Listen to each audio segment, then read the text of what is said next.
There we go. Okay, great. Okay, Joe, before we start, you were saying there it's really interesting about the pre-season started. Little logistical challenge. Go on ahead, share it with the coaches.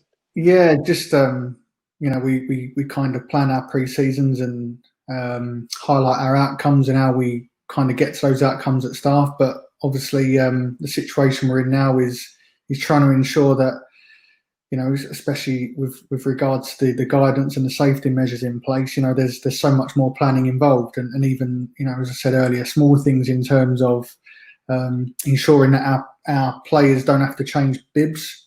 And we had a situation that occurred a couple of nights ago where we planned our sessions and we had 3 teams of 3 twice. We had 18 players, and yeah, just ensuring that our practice, our leading practice that goes into what was possession and into a small-sided game.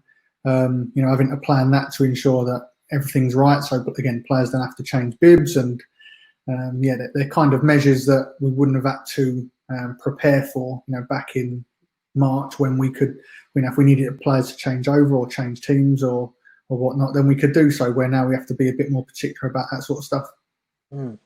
Do you get to the stage where you're, when you're delivering at the end, you're closing up a session, and are you wary of distances with players when you're talking to them or the team, or is that something that you're aware of? Or yeah, a little bit. I mean, I've always managed to convince them I'm quite claustrophobic anyway. It's been a running joke for quite a few years, so they tend to keep their distance. But yeah, they're not silly, and I think particularly over here, you've only got to log on to social media and you're reading new updates and new measures and new laws and restrictions, so that they're fully aware of it. I mean, we try to remind them subtly, and to be fair, they've been pretty good at that. Brilliant. Okay, well, I know you're a busy man, so let's get flying in here. Yeah, so thanks for having us on, and I know the date was a date that we'd highlighted a couple of weeks ago, but we managed to get it going now, so that's all good. And yeah, I'm delighted to be able to share a bit of an insight into what we do at Ipswich Town, how we develop our players, and success stories we've had over the last couple of years that led to a really, really successful FA Cup run last year, where we eventually were beaten by the current holders, Manchester City. So yeah, thanks for having us on. And yeah, if you want to move on to the next slide, just a little bit of background really for those that don't know. Ipswich being a team that a football club only 3 years ago had what was an East Region academy. So basically the FA had kind of recognised that there was kind of a lack of opportunity in the East Region for players post 16, and notably Lauren Hemp is probably someone who's from East Anglia that had to pursue other options across the other side of the country at Bristol City before then moving to Manchester City to seek that next level football. So the FA had set up a new initiative, and fortunately Ipswich Town were awarded the licence, and I was given the task of developing that and pushing that forward over a long-term period. So as I say, an East Region Academy was set up in partnership with the football club and the FA, and at the time we only had a women's first team and a women's reserve team. Sorry, there's a helicopter flying over at the minute. So that was what was in place. Again, give a bit of context of kind of how far we've grown.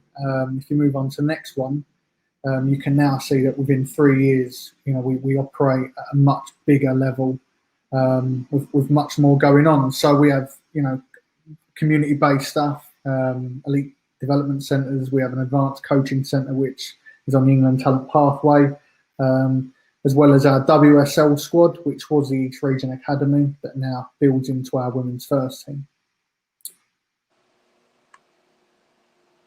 And again, if you, I think it's space a couple more here. Now this kind of shows that sorry. All right. Go back here.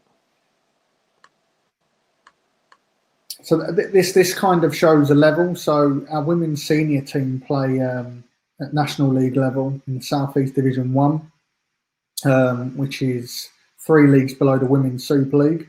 However, our WSL Academy team play against all the other WSL's academy teams. So there's a bit of it's quite confusing to those who aren't sort of within the setup and how that kind of sits in the pyramid. So yeah, very, very successful academy. However, our women's seniors aren't operating at that level, which really is when we recruit our academy players. One of the biggest strengths we have is that we're able to provide senior football for our younger players at what we deem to be an appropriate level, which is a big attraction for young players that come into our environment. As I said, in 2017, I took the role, and one of the most important things we had to kind of do really in what was very a male-dominant environment in terms of the club's training ground. No women's teams really on site. Some females working at the club, but no real women's teams that operate within the training ground. So at the time, that the most important thing we had to do really was really build positive relationships with really key staff, because ultimately, we needed to ensure that long term, if we didn't have positive relationships, it would be difficult to kind of reach our vision, which is something that I set out with the football club, and determined what our aims are, our philosophy and the strategy in which we'll operate. We then had to build our infrastructure, so we had to recruit because we only had, I think, about 4 or 5 players at the time. The strategy and how we were going to work. And one of the 2 things we really emphasised, which I just touched upon earlier, really was trust and opportunity. Because, one thing that I felt a few years ago was that a lot of the WSL clubs, they went through a phase where I think Manchester City had recruited Carly Lloyd, and there was a few Scandinavian players coming over and a few French and Spanish. And at the time, I just felt, I wondered if there was going to be an opportunity for young English, British players to get to play at the highest level possible. So one thing we decided to do at the time was we knew we'd have a WSL academy set up. And we wanted to give players the opportunity to create their own journey to the WSL with Ipswich. And they've been given the task of trying to gain 3 promotions to the WSL. And as staff, we were just going to guide them on that journey. So, yeah, those are 2 key things there. Trust in that we could deliver a programme and have the resources that they required, because we knew we had a lot of England youth players that were going to come into our provision that would be used to multidisciplinary team with a holistic approach, and we need to ensure we could offer them that as well. So we gained their trust, we gave them opportunity. And then it was us to design the experience, really, what the schedule was like, how we'd periodise our work, and ultimately how we operated as staff.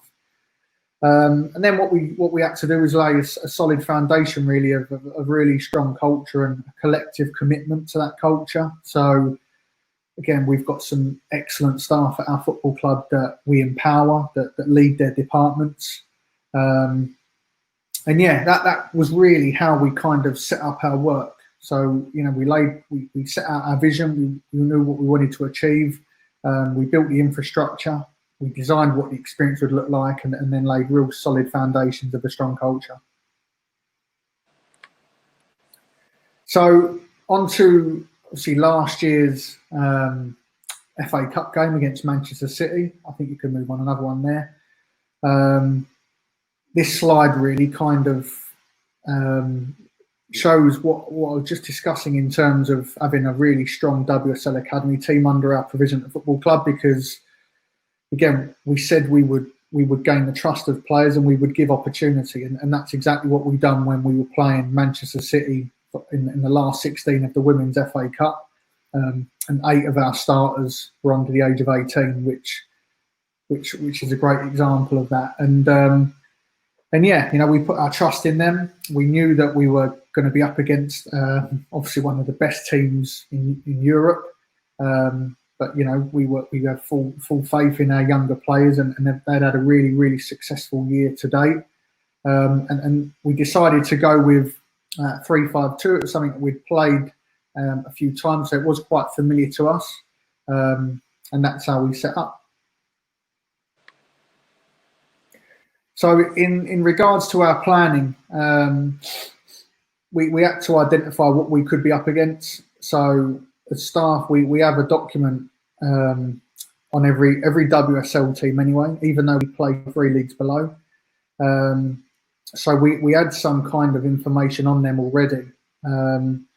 And what we tried to do was piece together what we thought could be a potential Man City starting 11, and then kind of work from there. So we had a document, we had all of their players on in all their positions, and then we kind of once we had an idea of who they might play, that kind of then was the foundation for our planning moving forwards. We then looked at what resources and opportunities we had. So we utilised club staff who have been really, really good for us since I've been at the club. And again, that shows really, I think, what I said earlier about building really positive relationships, because as you can see in the image there, that, you know, the men's first team manager, Paul Lambert, had travelled up to watch us. And that's not the first time. He's probably watched us probably 6 or 7 times that season. And his support has been first class. So we utilised those people at the club. On what their thoughts were. We asked our players, we said we empower our staff and players, and we like to get what their thoughts are. And once we'd kind of made our decisions on what we were going to try and do against our opposition, we then explained that there'd be a 2-week process to try and drip feed in some information and some principles prior to the fixture. So we throughout that 2-week period from the draw to the game, what we tried to do is use some of our WSL Academy games. So we actually played Chelsea twice within that period, and we set up some things that we were going to try and work on, which I think might have been to their amusement, because usually I think, you know, we're quite attacking, and we like to try and go toe to toe with teams, and we set up a little bit differently with obviously the Manchester City fixture in mind, and we got some really good outcomes. But both games ended in defeats for us, but that wasn't our priority. And Chelsea are really, really strong, and we've got a really good setup and really good players. But we wanted, again, work on some things, some principles to take away in the build up to the Man City game. What we also done was not only utilise club staff to piece together what a strategy might look like. We were able to get in the academy boys, the under 18s, and we delivered a presentation to them on Man City that we'd put together, that we'd asked them to replicate, and we blocked out 4 lots of 15 minutes within a training night to play them. And again, they were excellent, and they were able to demonstrate some of the things that we'd identified for us to try and work on. Some challenges that were unexpected within that. Again, you can kind of piece together what your plans are, but there was an absolute media frenzy, and rightly so. I think one thing that made a massive impact was in the previous round, one of our centre forwards, only 16, scored a hat-trick. So yeah, in the lead up to the Man City game, I think she might have found that whole process quite exhausting, because when you have national media come in, because everybody wants to interview and film and get an insight onto, you know, what we've managed to achieve. That was something we probably underestimated. And now they came in to film us train. They filmed our briefings. And, you know, whilst we tried to remain as focused as possible, when there's, you know, 4 or 5 big cameras and 5, 6 people from Sky, from ITV, from BBC, from newspapers, that can make it quite challenging at times. And whilst, you know, we were open to it because it was great coverage for us, it also then added a little bit of distraction that we couldn't do anything about. So things we needed to consider was finding the right balance, because, you know, do we stick to what we know and has worked well for 18 months, but then recognising the quality and level of opponent and being realistic to what we can actually impact. And that was a really big challenge, because part of our culture was, you know, being fearless. And like I said, you know, we trust our players and we have a very consistent way of how we want to play. And then that's been very successful across our WSL Academy team and our seniors. But now this is a whole new level for us, you know, and what we have to try and do is find the right balance in not being unrealistic with our approach, and And again, that would be very difficult, particularly because of the time frame as well. With the draw being 2 weeks from the fixture, we recognise that we can't change too much because the amount of work involved is quite heavy. Again, I just touched upon it. Psychologically, we're a team that are part of a culture with real strong belief and no fear approach. And we all commit to that vision and the process that's in place. So then being able to get players on board and convince them that we might have to come away from that a little bit was something that we had to do, and the players fully believed in. We recognised that we were a team that hasn't competed physically against an opposition like that, as physically developed, as experienced, and can play at a high intensity repeatedly. Which is why we brought the academy boys in. We tried to replicate as much as possible a whole new pace of a game. And again, that can be so difficult to adjust to, because again, it wasn't something we'd come across before. And with 8 players, like I said earlier, that are under the age of 18, we're nowhere near physically as developed as our opponents. Tactically, I think in the 2 years leading up to that game, that we'd rarely been outplayed in terms of ball possession and the control of games. So therefore, having to adapt and piece together a new strategy in the space of 2 weeks, that should really probably take 2 months. And how do we plan to stay in the game for as long as we can and still give ourselves an opportunity of trying to win, which is something we were keen to do. We weren't going to go there to roll over, again, because we are a team that has unquestionable beliefs. So we wasn't prepared to go up there just to take part, because that wasn't something that's ingrained in our culture. We want to try and win. But yeah, we had to try and implement a tactic within 2 weeks that we felt was the right balance.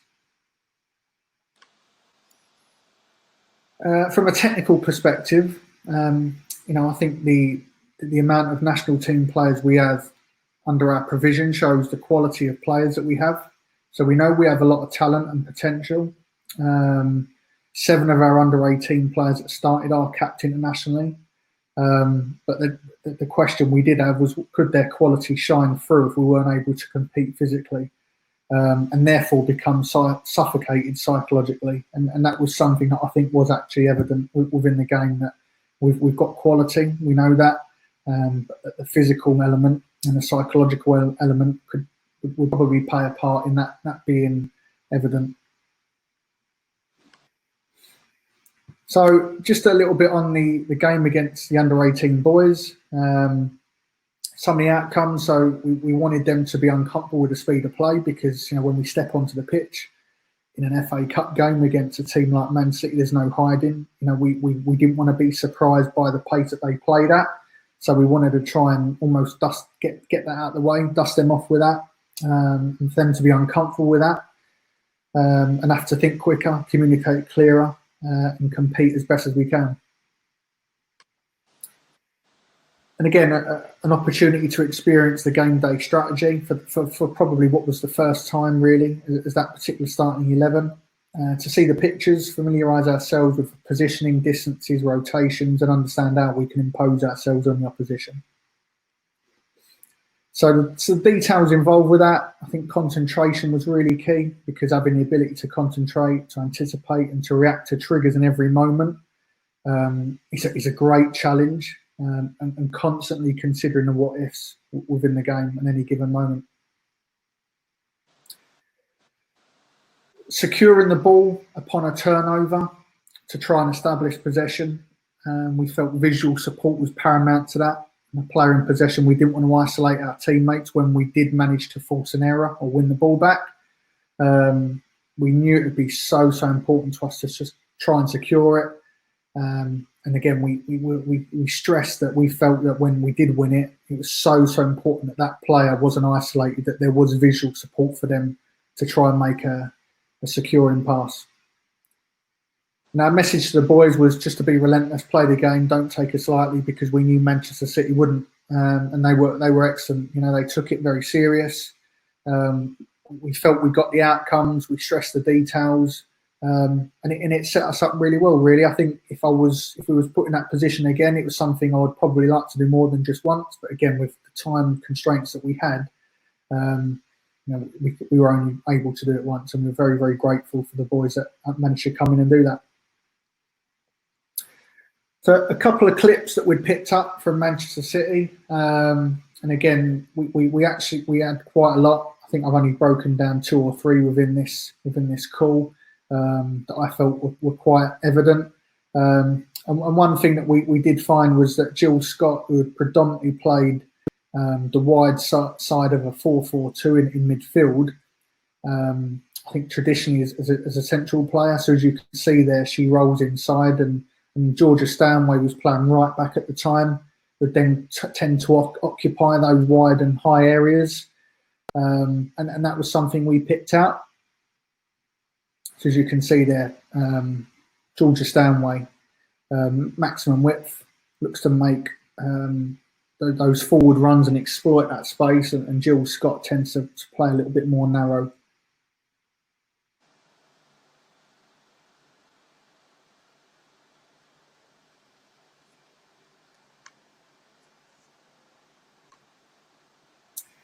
So again, another clip. So this one, I think this is important to us because it shows Steph Houghton's qualities in possession. So I think she breaks through a couple of lines there to find, I think it's Caroline Weir in the pocket, and that played a massive part in our strategy, because we knew that the qualities of Steph Houghton being able to play passes like that would really, really kill us.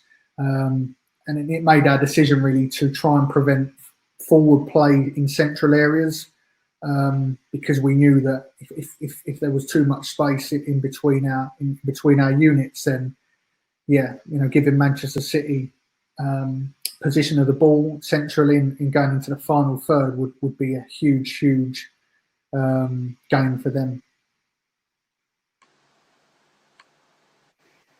And then the last clip.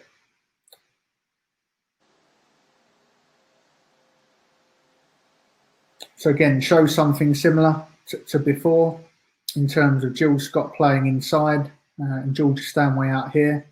I think it shows a really good run from the forward player as well to exploit that space that Jill Scott might leave. So for the front two, I think it's Ellen White and Pauline Bramer. We didn't want them players receiving the ball in those sorts of spaces to link up, combine, and then play forwards. So our strategy, again, these animations kind of show what we just spoke about. So that was the shape we decided to adopt. So a 3-5-2 with the ball and predominantly a 5-3-2 without it. And we emphasise the importance of the distances between units was really key, because as you would have seen, that the pass that Steph Houghton made and the midfield rotation they had to allow one of the front players to drop in and receive it would be really, really dangerous.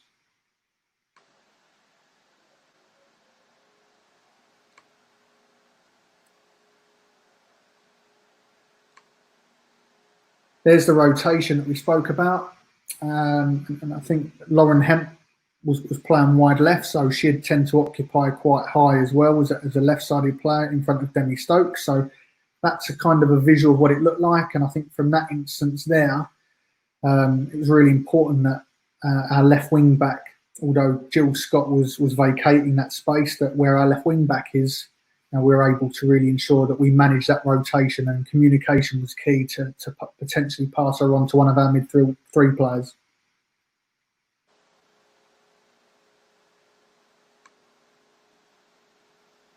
I think that particular pass there was one that I think ordinarily, when we played that shape before, we would be quite happy for one of our midfield players to go and release herself earlier to go and affect that. And sometimes even our wing back, particularly if play was switched, we would allow our wing backs to try and jump the opposition fullbacks. But what we decided to do was very much keep an engagement line of around that, where we wasn't interested in kind of winning the ball any higher than that. That's how we'd kind of slide across. if Jill Scott did look to then make that wide area, because now the space was compact, then again she'd be picked up by our wing back. And the importance, I think, of them doing two jobs. So as you can see, our number 8 there centrally, we wanted her to protect and screen the pass through to one of the front players. And again, that will depend on the approach from the midfield player that releases herself to the fullback. But then she might have to go and affect that midfield player, which was Kira Walsh, should the pass then go inside. And we wanted one of our front players to also play on the shoulder of that player to try and nick that as well. So, yeah, that was that. I think you could look at that and see that we were probably allowing them to play in wide areas, and absolutely we were.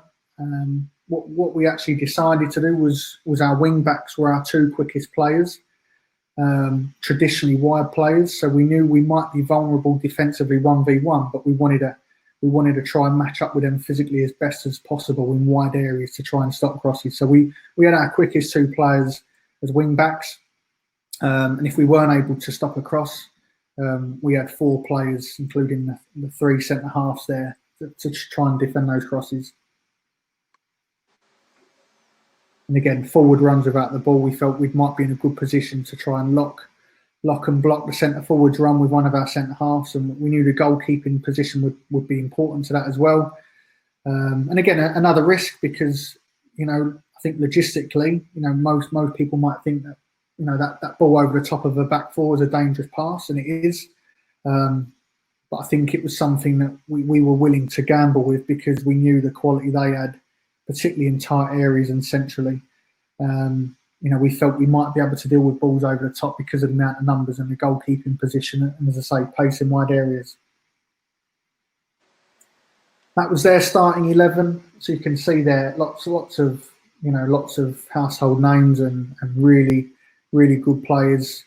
Janine Becky had just come back, I think, from Canada.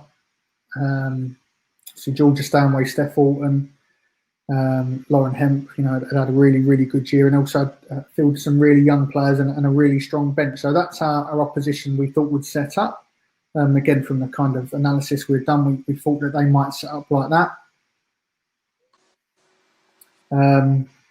What we did find is they tended to go a little bit like that,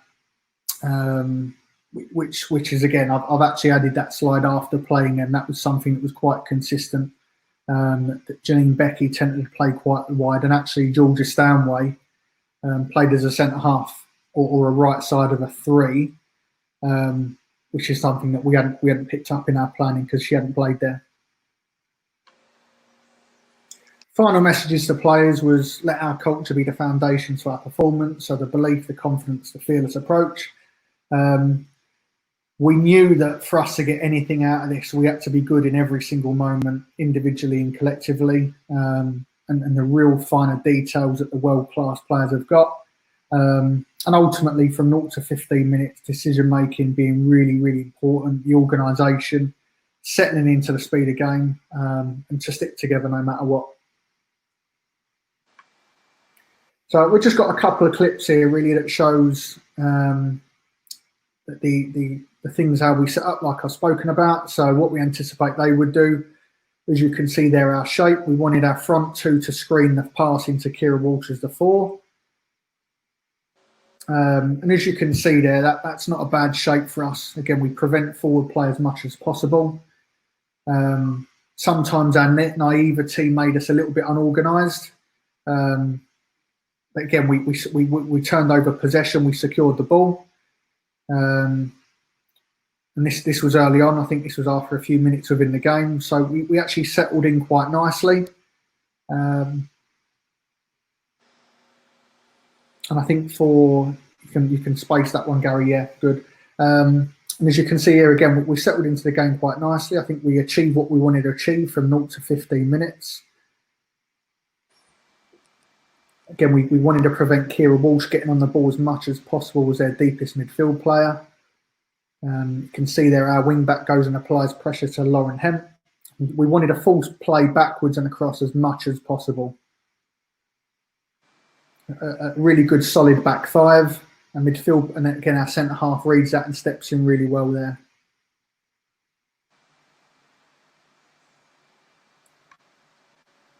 So the next clip, I think this is the longest clip here, and this was after about 20 minutes. We were still in the game at 0-0.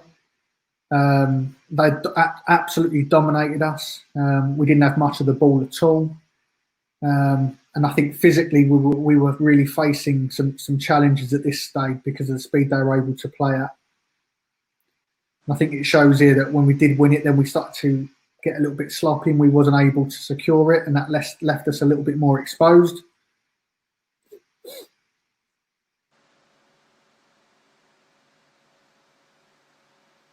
But again, still quite happy at this stage, I think, because the amount of numbers we had behind the ball. The centre halves, stepping out at the right times. But again, we turn over possession, and again weren't able to secure it, which is something that we probably reflected on, because now, as you can see, we've given the ball back, and now we've got to defend again. And this was how it looked for the first 20 minutes. Really, there were times when we felt we could nick it, and we did, but we spent so much time without the ball.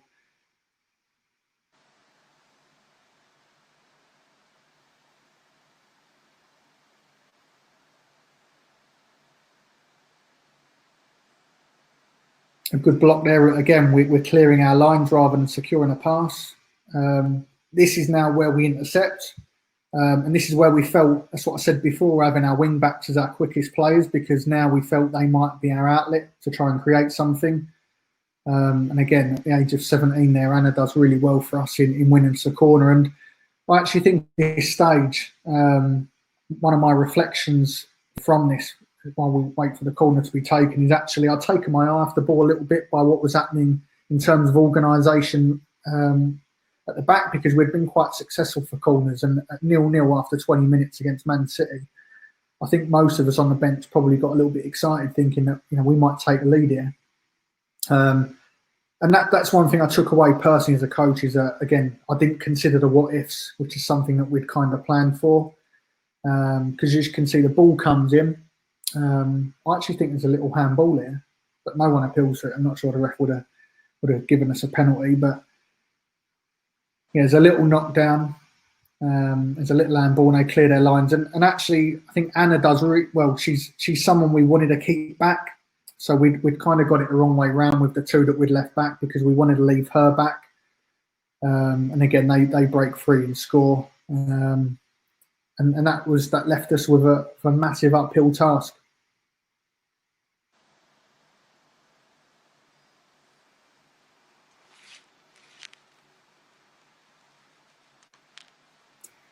So our learnings from the experience, one thing I underestimated was being able to mentally sustain the key details that support the game strategy.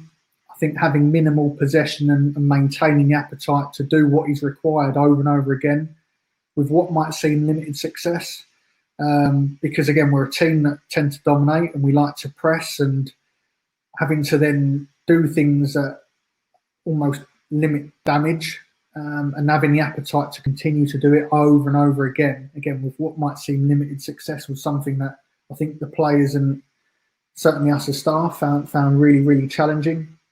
We clearly lack the physical capabilities to cope with the demands of the game, and we knew that. There was no hiding. We had a very, very young team, and that was something that was evident within the game.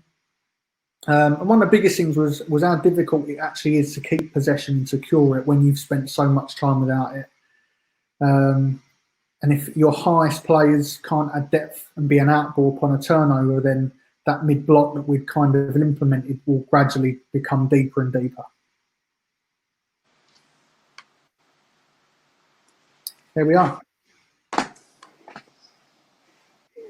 Very good. Very good. Enjoyed that. Very good. A couple of questions, I suppose, from me would be, what would you change, Joe? If, like, not tactically, you give a great analysis there of your personal reflections and learnings, but if you go back to what you were talking about with the media and with almost the psychological side of it, would you change anything in your preparation in the environment throughout that week? I think, yeah, if you talk in terms of environment, possibly. I think it's weighing up, because of the level we operate. We've got a fantastic fan base considering the level we play at. in terms of average attendances, and some of our closest, biggest games can attract nearly 1,000 supporters, which is huge, really, for a club at our level. And I think one thing that's challenging is when you're trying to grow your partners, your supporter base, and your brand as a football club. There's times when you have to kind of allow that kind of attention to just take place. We had supporters coming to watch us train in the week leading up with flags. It was utterly bonkers. So I think you could look at it and go, maybe that allowed us to lose a little bit of focus, but we knew that the pros to that were really important because, again, they were contributing to a bigger supporter network, which is important because that then attracts partners and sponsors and corporate businesses. So, yeah, it's a really tough position to be in. I mean, I think if you look at it, if we had, say, for example, restricted some of the media outlets coming in and stopped supporters coming to watch us train at our training ground, would that have made such a significant difference to the result? Probably not. So that's what I'd probably say on the environment. I mean, I've been asked that question quite a lot about, would we do anything different? And it's really difficult because I think if you look at the time frame we've got, we could say, well, actually, could we have just stuck to what we know and pressed them and tried to, be a bit more aggressive on the front foot? But again, we didn't have the physical capabilities to be able to do that because of the age of our team and what we're up against. So, yeah, it's a really difficult one. And again, I'm sure there would have been pros and cons of doing things a little bit differently. But I think the staff, as players, we agreed to what we felt would be the best thing possible. And yeah, it's really difficult to say if we'd change anything because, the chances of us getting a successful result out of that game were really slim anyway. I think in the second half of the game, I think it was 3-0 down at half time. We were a bit more aggressive in the second half. That probably led to more goals, but equally, I think our supporters probably appreciated the fact that we were a bit more aggressive.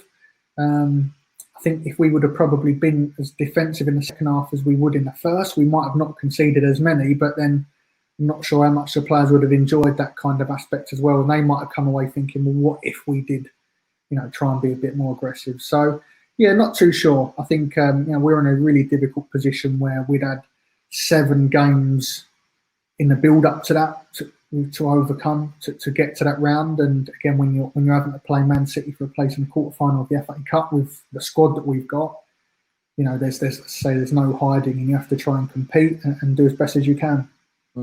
It's interesting, like you're saying there, and one of your principles in the environment is design the experience, and I suppose part of that experience of being a top player is saying, well, listen, this is where you're going to get the information or the attention is dealing with that there. That's part of their development as well. Of course it is, and yeah, I totally agree. And I think what that did allow us also to do was actually experience what world class looks like. And I think most coaches will try and strive for excellence within their season, within their session. But it's very, very difficult to sustain it if you don't really know what it looks like. And we try and drive our players every single day, but that gave us an opportunity to witness firsthand what world class looks like. And I think, one thing to Man City's credit from talking to them at the end of the game is that we were too much of a risk to take lightly. And I think that's a massive pat on the back for us because, you've only got to look at some of the players they started with, and we knew that, a couple on the bench as well. But for them to put out the England captain against us, I think shows the kind of respect they had for us, and they weren't willing to take us lightly in such a huge game. So for us, so yeah, we were able to witness world class. It allowed us to really, really reflect on where we're at because I think most people, and certainly us, will be guilty of having such a successful 2 years and maybe thinking you're a bit better than where you're at. And that allowed us to reflect a little bit, and certainly more honestly. And set a new bar really, because ultimately our players want to try and achieve and reach that level that they're operating at. So that allowed us to see what it looked like, and yeah, it's played a massive part, I think, in how actually we've progressed over the last probably 6-7 months. It's funny what you're saying there about you feeling 20 minutes in were in this. We played. I was at Bakersfield, Cal State Bakersfield University. We played UCLA, who were I think second in the country. We were ranked 250 something at best. Went there in pre-season and thinking 20 minutes in, you're thinking, right, you start to see the headlines. So we're going to do this. We're going to do this, and then you take your, it's only one mistake away. On that mistake, I found it really interesting. You said there that you almost got your personnel mixed up defensively at the back. Yeah. Do you would you have preferred that defender who actually went initially to the ball? Would you prefer to just stop the turn, or what's your Yeah, thoughts? so what we left back on that occasion our quickest player who actually got on the counter to score, and what we think we probably got our best 1v1 defender. And I think what we would have liked was our best 1v1 defender to go and deal with that clearance, apply a little bit of pressure, force a backward pass. And if they played bigger, we felt that we'd have the pace in behind. And they didn't get it wrong. I got it wrong because I wasn't clear enough in what I wanted. And I think I didn't account for, well, if it was broke out from the corner there, who would go? If it was there, who would go? So we kind of leave two back, but I wasn't clear enough on whose job was what. And again, if I was in that position again, I would ensure that, if that would happen, our best 1v1 defender would go and do that. And our quickest player would stay back. So we as staff got that round the wrong way. Interesting. Yeah, it's brilliant. It's brilliant. I mean, it's one of them ones where you're covering so much. Yeah. A couple of questions from the coaches on here. Sifo has asked, what was the message at halftime? From my perspective, we felt that we didn't secure the ball well enough. And again, I underestimated that, upon watching the game back. But we wanted them to be a bit braver. And we also mentioned that, didn't we, about visual support, don't isolate teammates. I think psychologically being so drained and suffocated that when we did win it back, it was almost, let's clear our lines. But when that happens, you're inviting them back onto again, and our front two were just dropping deeper and deeper. So I wanted us to try and secure the ball, to try and establish it, because some of the clips we'd watched of them, I think there was a great clip against Arsenal, and I know Arsenal are way ahead of where we're at, but Man City kind of operated an initial press, but once they didn't gain success initially, they set off into a 4-4-2. So I was kind of thinking, well, if we can sustain 2 or 3 passing sequences, they might actually sit off here, and then we can kind of get a breather, gather our thoughts, and make 1 or 2 extra ones to kind of collectively move up the pitch. So that was my thoughts. Paul Lambert also came in and aired his thoughts, which was really good, and he wanted them to be a bit more aggressive, and recognising that this could potentially be a 1 in a lifetime opportunity for some of our players on this stage. And don't leave nothing behind. Let's try and have a bit more of a go. He felt that we needed a bit more of an outball, and rightly so, from our front two. Because they were just dropping too deep. That even when we were clearing, we couldn't affect anything. So from his perspective, make the most of this opportunity you've got here. Don't come off the pitch thinking, I didn't do enough, or I could have done this a little bit better. And front players try and give us a bit more of an outball, try and give us a bit more depth to our play. Was that pre-planned for Paul to come in, or was that a bit of a surprise? Well, we played Norwich back in September, and he came in before the game and at half-time and at full-time. Wow. Our younger players, our academy players, play on a Wednesday at the training ground, and he comes out for those games. And again, he speaks at half-time every game we play. So he knows the players on a personable level. So he understands them, and he knows from watching, he knows what they're capable of. So yeah, it wasn't something we'd discussed or planned, but he came in and he has done that before, and again tends to say some really, really good things. That's fantastic, isn't it? Like to have that level of support, and as well for the players to hear it from different voices that I'm sure they're not, honestly. And I kind of think, if we relate back to the opening slide, one of the biggest, most important jobs that I'd done when I was employed at the football club on day one was build relationships, because that has kind of blossomed into what we've managed to experience, with the manager coming in to give his expertise. Brilliant. Max has asked, when you said about there, just leads on nicely to the second half, more aggressive. Was that in putting a few numbers forward? Is that being better in transition? Where was the growth there? Yeah, so I think, where we had that engagement line and we were quite happy for our back five to sit deeper, our midfield three to slide and screen, and our front two to almost prevent central passes.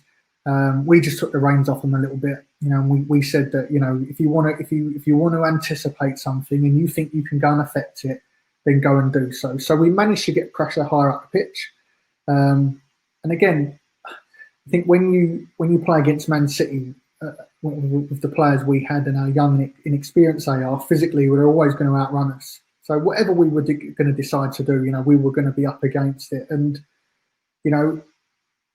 funny enough, they ended up looking a little bit better in the second half because of how much more space there was. But we looked a little bit better because of how much more aggressive we looked. And again, I think that the supporters probably kind of appreciate that a little bit more as well, because had we not done that, they might have gone home thinking that was a bit of a waste. And we took over 400 supporters up there, which was magnificent. So I think it was great that they kind of see these players not give up.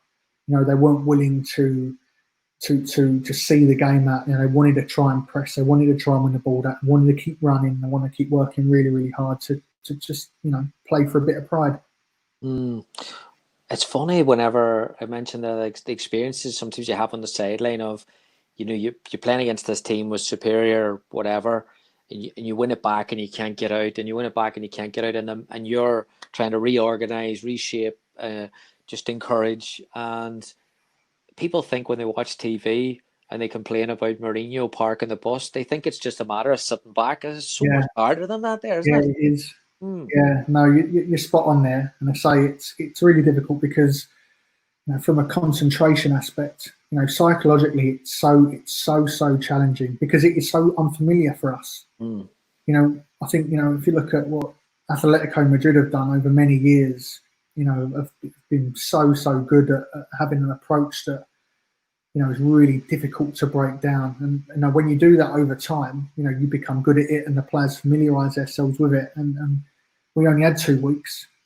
and it's a lot of things take time, and that was something we didn't have. Brilliant. Yeah, it's fascinating. I just love this format. Like I'm like when you're putting it on there in a presentation, I'm thinking this would be great to hear more often of coaches who have, because sometimes you get it from, listen, they done what we executed and we walked away with a trophy. But it's brilliant to hear how we're basically up against it in terms of X, Y, and Z, and then all of a sudden this is how we're trying to have that there. But the reality is that, like, your age bracket against that team is just, that was my last question, kind of did you play all your older players, or did you have older players on the bench left out of the squad? Was there any cohesion issues there? We've tended to have 8 younger players in our matchday squads most of the season. When we had initially started last season, we had only banked on using a few of them, if I'm totally honest.